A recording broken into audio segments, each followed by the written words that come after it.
Sorocaba vem realizando a operação integrada da Guarda Civil Municipal GCM e da Polícia Militar. No domingo, 163 veículos foram autuados. A ação teve início em áreas públicas e 3 bairros da cidade, como forma de inibir preventivamente os pancadões e qualquer aglomeração. E para falar sobre esse assunto, com grande satisfação aqui no repórter RMS News, recebemos ele, o secretário de Segurança Urbana de Sorocaba, Coronel Vitor Guzmão. Secretário, bom dia. Satisfação imensa tê-lo conosco aqui no repórter RMS News. Bom dia, Oliveira. Bom dia, doutora Marina. Bom dia aos que estão nos assistindo, né? E satisfação é nossa, né? Depois de várias tentativas, estamos conseguindo falar, né, Oliveira? Não tem nem dúvida, Coronel. O Coronel não se refere até ao dia de hoje, porque dias atrás a gente já tentou umas 2 vezes entrar com o Coronel e não conseguia. O Coronel falou, vou fazer uma inspeção aqui, vamos ver o que acontece. Oliveira, antes de colocar no ar, vamos fazer um teste. Teste foi feito na noite de ontem e o Coronel está conversando com a gente, o nosso secretário de Segurança Urbana. Secretário, a satisfação é toda nossa, poder conversar contigo, minha, da doutora Marina, de toda a nossa equipe de formadores de opinião. Fale um pouco para a gente sobre as ações da sua secretaria, principalmente com foco agora nesse período de pandemia, que a gente tem visto uma atuação incessante da sua pasta na tentativa aí de conter a realização de pancadões, aglomerações. Na última sexta-feira nós estivemos juntos. O prefeito Rodrigo Manga anunciou mais ações no combate à pandemia e entre essas ações também de ações que vão efetivar aí, ou seja, aumentar o valor de multas justamente para poder ser mais uma ferramenta na contenção de aglomerações na cidade. Eu quero que o senhor faça um resumo, uma avaliação desse período. Então vamos lá. Antes de assumir a secretaria, nas reuniões primeiras com o nosso prefeito, ele já orientou nesse sentido dessa problemática dos pancadores que vinham aterrorizando os bairros da cidade, né? Então, quando eu assumi, já de pronto, eu já marquei uma reunião com a Polícia Militar e buscamos uma integração, somar esforços para uma atuação mais efetiva e mais capitalizada na cidade, buscar mais pontos do que só a Guarda conseguiria fazer, né? E até ter uma legalidade a mais na atuação da Guarda, porque a Guarda, nessas atuações, ela sempre atua em apoio às demais forças, né? Por conta da Constituição Federal. Então, nós conseguimos ampliar muito a atuação da Guarda com essa junção de esforços Polícia Militar, Guarda Municipal, Visa, Vigilância Sanitária, né, os seus agentes, e os fiscais de postura da Prefeitura. Então, foi unindo esforços para multiplicar toda essa ação.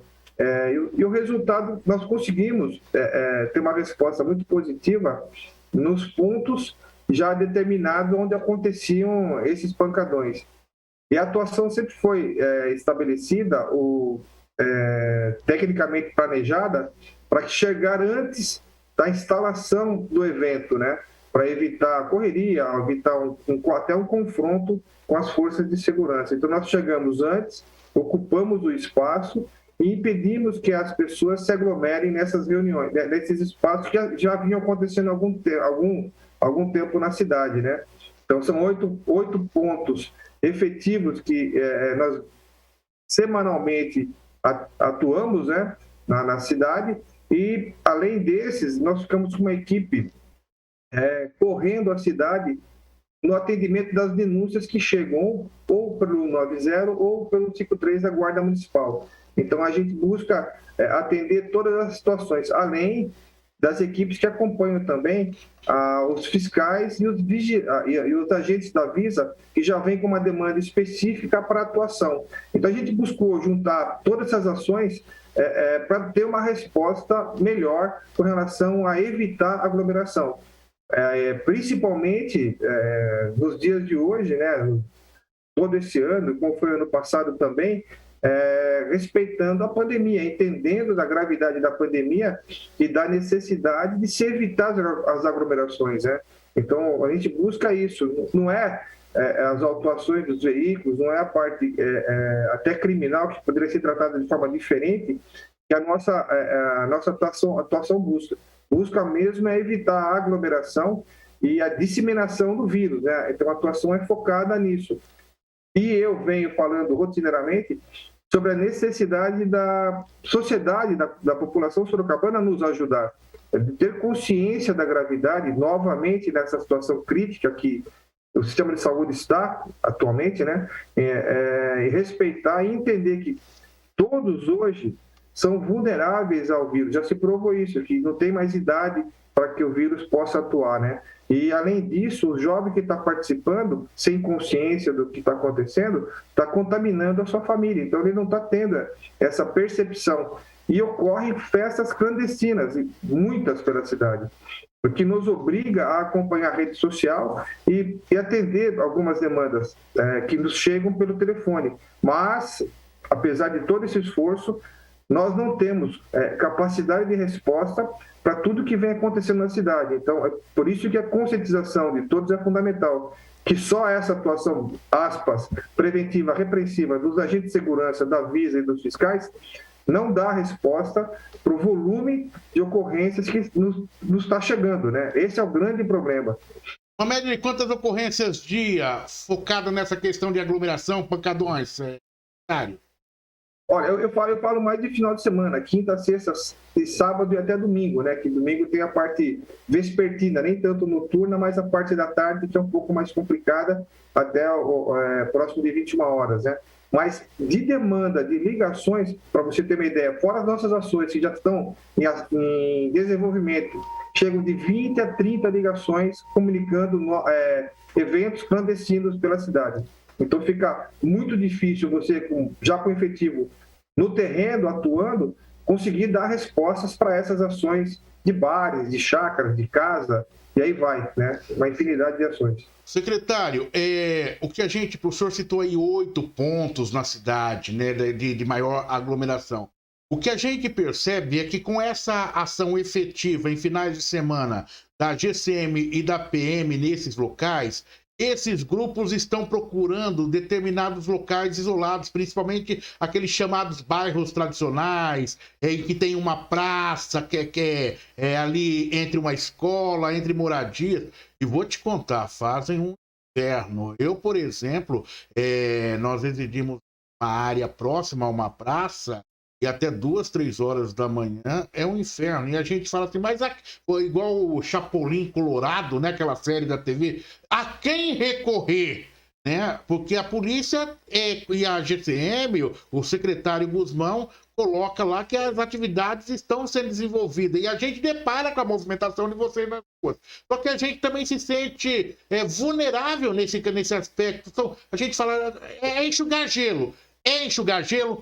Não é enxugar gelo. Nós precisamos ampliar esse tipo de ação também, além dessas áreas pontuais já detectadas pela polícia, também para atendimento a essas questões que a gente percebe que vem ocorrendo nos bairros. Ontem conversava com o secretário o Vinícius Rodrigues, secretário da Saúde, e ele disse o seguinte: Oliveira, é uma questão de conscientização agora da população. A população tem que se conscientizar. O senhor é militar, né? A sua formação O senhor está vendo, de todo esse cenário que eu coloquei, ainda eu lhe coloco mais uma coisinha, uma pimentinha. O senhor vê essa moçada que vai para pancadão, pratica esse tipo de aglomeração com essa responsabilidade social evoluindo para uma conscientização, secretário? Se eu for falar em informação, Oliveira, eu talvez não fale o que o politicamente correto, né? Eu vou ser bem honesto, né? A minha formação é de ficar em pé na sala de aula, chamar o professor de mestre, ter todo um respeito, uma ética, uma educação familiar, e que se avançou pelos bancos escolares atrás, né? E eu sempre falo isso, eu não consigo entender aonde nós nos perdemos na educação, que ela ficou tão afastada da formação. Eu não consigo entender. A gente entrava em forma, entrava em fila, cantava o hino, tinha merenda. Então, era uma organização que, desde o começo, vamos dizer assim, já se tinha uma organização social, já mostrava para o jovem que ele tinha que ter condutas éticas e educacionais de forma a respeitar o ambiente social, o ambiente onde ele estava, né? E hoje, infelizmente, que você vê, não quero generalizar, mas parece que os piores ambientes estão nas escolas. Então, é muito triste você ver isso, né? E também muitos pais que abandonaram a educação familiar e entregaram todos os seus filhos para a escola como o Estado fosse obrigado a formá-los, né? Não ter a formação familiar, o Estado sendo obrigado a formá-los. Então, é triste ver essa mistura social e essa falta de respeito às coisas que estão aí. Eu tenho acompanhado, infelizmente, a nossa ação principal de proteção dos próprios, as destruições que as escolas municipais são muito bem construídas, ótimos ambientes, que estão sofrendo na mão de vândalos. Ou destruição de fiação elétrica, de posto de saúde, que estão roubando cabo de energia para vender, né? Recentemente, no domingo, o Fantástico mostrou uma ação muito crítica com relação ao mercado ilegal do cobre, né? Que até subiu o valor, e é um absurdo o que acontece nessa situação. Agora, como o Vinícius já falou e a gente vem falando, não há ferramenta no Estado, eu falo no município, que dê resposta a uma sociedade sem controle social. Não há ferramenta. Por mais que você ofereça, você não vai conseguir atender toda a cidade. É uma cidade que cresceu muito, Sorocaba, né? Está muito grande, muita gente, infelizmente, muitos sem consciência, sem civilidade, sem a sensação de pertencer ao nosso ambiente, esse pertencionismo que a gente busca tanto, e infelizmente você não tem essa resposta. Quando você vê uma árvore que foi plantada quebrada, um ambiente pichado, você não consegue entender como é possível isso, né? Porque isso acontece ainda, né? Oliveira, é triste, por isso que eu não gosto de externar essa sensação de fragilidade social para essa resposta desse cidadão que não tem informação adequada para viver em sociedade, vai. Me perdoa essa expressão, mas é isso que eu sinto no meu coração e abrindo o meu coração para você. Obrigado, mas é muito importante a sua fala, e aqui a gente trata com muita responsabilidade e vê se eu tenho esse sentimento também, porque tem horas que a gente se acha, a gente faz esse questionamento. Eu me questiono diariamente, onde foi que a gente se perdeu? Ou eu estou fora desse contexto de mundo? O que é? Você fica questionando, né? Mas ontem, eu vou deixar para lá. Ontem eu ouvi uma entrevista, eu vou ver se eu consigo colocar com muita sabedoria o que eu ouvi ontem. No programa Pânico da Jovem Pan São Paulo, eu ouvi o Emílio, ele é muito sábio, e ele conversava com uma trans. E a Nani, não me falha a memória, muito conhecida, muito respeitada. Eles conversavam sobre os grupos trans, que eu não tenho habilidade para tratar do tema, mas ela conversava, ela dizia, meu filho, tá perdido o negócio. Ela fez essa avaliação. Ela falou, eu não sei mais eu não sei se eu sou gay, eu não sei se eu sou trans, porque dias atrás eu fui conversar com um menininho e eu falei, não, eu sou isso. Parece que no metrô, entenda o seguinte, no metrô, dizia ela, né, no metrô dos Estados Unidos há 30 tipos de gêneros. E eu tô falando desse conflito da sociedade que ele se replica. Não tô entrando no mérito. O meu respeito a todos que têm a sua opção sexual, de gênero, todo o meu respeito, e quem me conhece sabe disso. Mas estou falando da transformação que mudou, que vive a sociedade, usando esse exemplo recente, que ela mesmo, trans, que diz que lutou 18 anos para poder ter um reconhecimento, quando ela veio descobrir, havia mais de 30 tipos de gêneros estabelecidos num país de primeiro mundo como os Estados Unidos, e isso replica no Brasil. E isso também vem para a área da segurança pública, né? Vem para o comportamento da sociedade. É por isso que o senhor, secretário, um coronel experiente, quando conversa com a gente dá essa oportunidade, isso acaba externando aquilo que o senhor pensa realmente, porque nós estamos em busca de uma linha de equilíbrio, se é que a gente vai conseguir encontrar, né? Então, acho que é minha observação. Se cometi algum deslize na citação desse exemplo, me perdoem, por favor, mas apenas citando uma pessoa que vive muito respeitada e que tem o meu respeito também, mas que mostrou as transformações que nós tivemos nos últimos tempos. Daí eu pergunto para o senhor, diante de todo esse conflito que vive a nossa sociedade, essas ações que estão sendo implementadas, nós conseguiremos pelo menos amenizar ou trazer uma linha de equilíbrio, a chamada sensação de segurança para a população que espera uma resposta dos nossos serviços de segurança? Oliveira, nós não temos alternativa, né? A resposta tem que ser dada. E por mais difícil que seja o trabalho, a Secretaria, e com certeza a Polícia Militar e os demais órgãos de segurança têm essa consciência que ficar transferindo para outras áreas a nossa responsabilidade também não vale, né? Nós temos que atuar e atuar buscando mudar comportamento, não tem como ser diferente disso. É difícil? Sem dúvida é difícil. Ontem mesmo, só um exemplo, né? Nós tivemos três pessoas que estavam furtando fios numa escola, estavam depredando a escola e impediram que essa escola fosse reaberta para funcionar, talvez com até parentes, os filhos que estudam naquela escola, furtaram os fios, foram conduzidos à delegacia e, em poucas palavras, saíram antes dos que os guardas da delegacia. Então, essa sensação de não punição, que é muito complicado, essa resposta infelizmente, sou de menor e não tenho responsabilidade pelo que eu estou fazendo. No caso, nem menores eram, né? Eram pessoas já com certa idade. Mas essa falta, nós temos muitas leis, muitos procedimentos, né? Mas essa falta de equilíbrio, de mostrar para a sociedade que realmente vai ter uma punição efetiva, é o fundamental. Mas o que você vê na nossa sociedade, infelizmente, que não se ocorre, não tem a punição efetiva, não acontece efetivamente. Eu sempre defendi lá atrás que o nosso sistema prisional, ou vamos dizer assim, o punitivo, fosse adequado, né? Que o preso ficasse preso efetivamente, num ambiente saudável para ele, mas se ele cometeu um crime, que ele pagasse para a sociedade esse crime.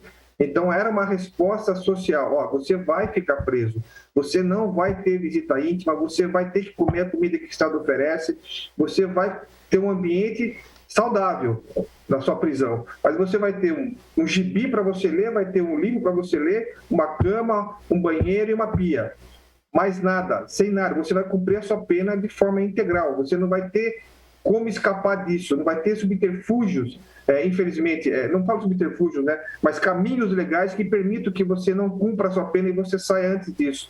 Mas se essa sensação de a obrigação de responder pelos atos que ele cometeu efetivamente, eu tenho certeza que a sociedade mudaria. Mas eu sempre defendi isso. Infelizmente, o Estado trata como a criminalidade, se ela aumenta, problema da segurança pública que não atua. Ela não atua. Eu, quanto Estado, forneço efetivo, viatura e arma para que a segurança pública atue. Mas ela não faz o que tem que fazer.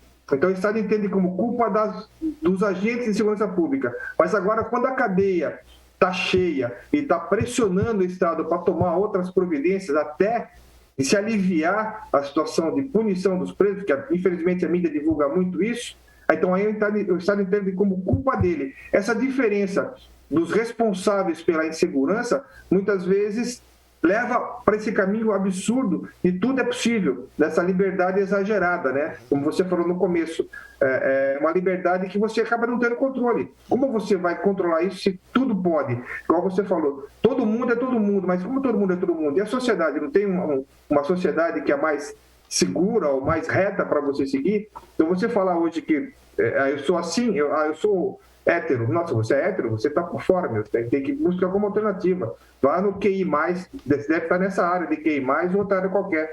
Então, você é justo, pode dizer assim, aspas, né, como você deixou bem claro, também é difícil para a gente falar. Então, ser hétero é problema, não é regra, né? E você, no passado nosso, quando a gente brincava, não era bullying. hoje se tornou bullying. Exato. As brincadeiras nossas com qualquer tipo de pessoas, né? E o que levou, você vê hoje, a quantidade de jovens buscando o apoio psicológico, né? Da tal da depressão ansiedade, a quantidade de jovens que buscam isso, os que têm mais condições de fazer isso, né? Então, a nossa sociedade está confusa. Eu acho que ela vai ter que ir se ajustando novamente. Se conseguiu toda a liberdade, agora, vamos buscar a responsabilidade de cada um. Cada um Exato. Responda pelos seus atos, né? Eu entendo assim, isso é fundamental, cada um responder pelo que está fazendo, se bem, se mal. Uma aula. A gente a entrevista deu o entendimento inicial era o seguinte: vamos falar dos pancadões, vamos falar das aglomerações, polícia na rua, GCM e tudo mais. Mas para você chegar no ponto final, né, no X da questão, você tem que falar da mudança de comportamento da sociedade, porque é o que nós estamos questionando no dia a dia. Doutora Marina Elaine Pereira, na nossa bancada de formadores de opinião, era para ela iniciar sua fala com 10 minutos após o início da entrevista. Já está quase 20 esperando ali para poder falar, mas agora é o teu espaço, que ela está observando, né, as nossas conversas. Sinto muito. Não, coronel secretário, o assunto realmente, isso vai replicar nas nossas redes sociais para reflexão em outros momentos. Nada se perde nessa nossa conversa, nós estamos ganhando, né? Doutora Marina, suas colocações, perguntas ao secretário. Bom dia, secretário. Não, de fato, eu acho que o secretário resumiu bem, né? Eu tive a oportunidade, antes de ser secretária de saúde, de estar na ouvidoria geral. Então, eu sei das reclamações, né, principalmente com relação a pancadões e com outras questões que envolvem a segurança. Sei também as dificuldades que a secretaria tem. Mas eu acho que, resumindo o que o secretário falou, Oliveira, o maior exemplo que a gente tem com relação, embora eu seja operadora do direito, e a gente vê que uma sociedade, quando ela precisa de muito regramento, é porque ela não tem o valor social, o costume, o caráter necessário, né, para que você tenha que ter esses regramentos, tantas leis, mas que na prática não são eficientes. Então, a gente vê muitas vezes o respeito, né? Infelizmente, é triste de falar isso, mas o jovem na comunidade, ele respeita muito mais o traficante, porque vai aplicar um tipo de lei lá diferente do que a própria lei nossa, do nosso ordenamento jurídico, porque é como o secretário falou, vai preso, depois fica lá 10, 15 minutos, é livre por conta da legislação que tem essas brechas, só que se por outro lado ele comete alguma infração dentro do que aquele dono do bairro, dono da boca, lá, seja lá o nome que for, cometer naquela comunidade, a penalidade para ele é outra. Certamente vai pagar com a vida. E a gente vê isso noticiado diariamente nos jornais. Pessoas são encontradas mortas em rios, o corpo encontrado em tal lugar. Muitas vezes não são todos nesses casos, mas o respeito, o temor é muito maior pelo traficante do que pela própria polícia, pelas próprias leis do nosso país. E isso é uma realidade, infelizmente ainda, Oliveira. Marina, com as suas observações, alguma pergunta direta ao secretário, Marina? Muito importante a sua colocação. Não, eu não fiz a pergunta por conta do tempo, né? Eu acho que o secretário abordou tudo. Então tá ótimo. A minha única dúvida, secretário, falando em termos de Sorocaba ainda, existiu algum tipo de penalidade, né, de aplicação de multa pelo não uso da máscara? A gente tem isso aqui ou não? É a dúvida que eu tenho, a curiosidade. É por isso que a ação tem que ser conjunta, né? Quem faz essa verificação, até quem faz o cálculo do valor da autuação, são os agentes da Visa. Então, a Vigilância Sanitária que faz esse tipo de verificação no local e essa autuação, né? A Guarda não tem essa competência, ninguém mais. Então, por isso tem que ser uma ação conjunta que demanda toda essa estratégia técnica de atuação, né? Que nem muitas vezes a autuação do bar depende de um processo anterior para o agente, para o fiscal ter uma noção em que grau de atuação que ele vai aplicar naquele bar, né? Então, é fundamental que todos atuem junto. Como as demais secretarias não têm a mesma capilaridade que a Guarda nem a PM, então, tipo, eu coloco 8 viaturas, a PM mais 8 viaturas, e vem só um agente da Visa e só um fiscal de postura. Então, o que nós fazemos? nós não deixamos de autuar, comunicamos, mandamos que feche quando é constatada aglomeração ou qualquer tipo de irregularidade, mandamos que feche aquele estabelecimento e fazemos uma comunicação para fiscalização de postura para que ela faça a autuação do bar, que faça esse controle a posteriori.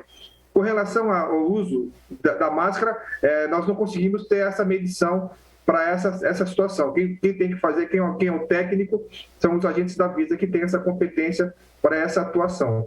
Eu posso avançar numa experiência pessoal, rapidinho? Claro. A gente fala muito de desvios comportamentais. Desvios comportamentais de fora do Brasil, né? Vamos dizer, país de primeiro mundo, que tem várias situações.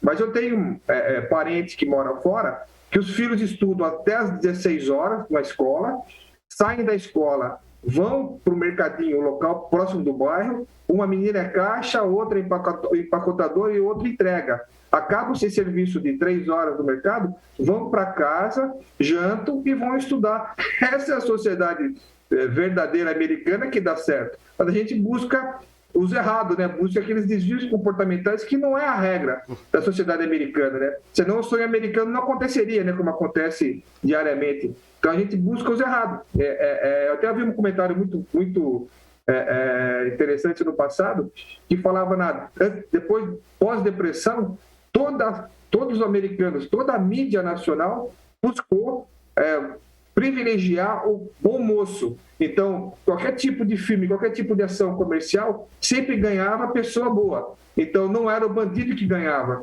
era o bom, era o mocinho, era o polícia, era o agente da Receita Federal. Aqui não. O nosso bandido anda de helicóptero, tem um aparato de milhões e a mídia divulga, prospera isso. Eu, sinceramente, não consigo entender, né? Porque tem que ser desse jeito, né? Secretário, foi um prazer imenso tê-lo conosco aqui. Só para a gente já fechar essa nossa fala, nós estamos parecendo série, e isso é muito importante de TV, né, no da palavra, e eu explico porque o secretário citou a questão envolvendo o menor nos Estados Unidos. Nós, na sexta-feira, entrevistamos o desembargador João Batista Martins e a doutora Angélica falando sobre o trabalho infantil, e eles diziam o seguinte, viu? Essa história aí de que não pode trabalhar é conversa mole, né? Ou seja, a legislação estabelece sim que pode trabalhar a partir dos 14, 15 anos, né? Eles mostram mostravam todo um procedimento que muitas vezes é distorcido essa questão no Brasil. Ontem falamos com o secretário da Saúde e agora nós estamos falando, ou seja, as informações vão se encaixando, porque são informações analisadas por gente do bem. Secretário, o prefeito, tenho mais 3 minutinhos, o prefeito, o senhor estava lá, aumentou o valor das multas para pancadões e aglomerações. Isso vai ajudar? Já está em prática? Já está sim. O decreto publicado na sexta-feira já está em prática, mas quem faz esse cálculo a posteriori é a Secretaria de Planejamento por conta dos seus fiscais de postura, viu, Oliveira? As ações continuam iguais, mas quem vai valorar a autuação serão os fiscais da Secretaria de Planejamento. Correto. Secretário, prazer imenso. Vamos conversar em outras oportunidades. Queremos tê-lo mais aqui no nosso portal RMS News. Muito obrigado e um bom dia. E desta vez a entrevista entrou no ar, né, secretário? Dessa vez foi. Agradeço muito a oportunidade e sempre à disposição, Oliveira. No que puder somar, estou à disposição. Qualquer novidade é só acionar. O senhor tem o nosso telefone, o contato, ok? A qualquer hora é só acionar.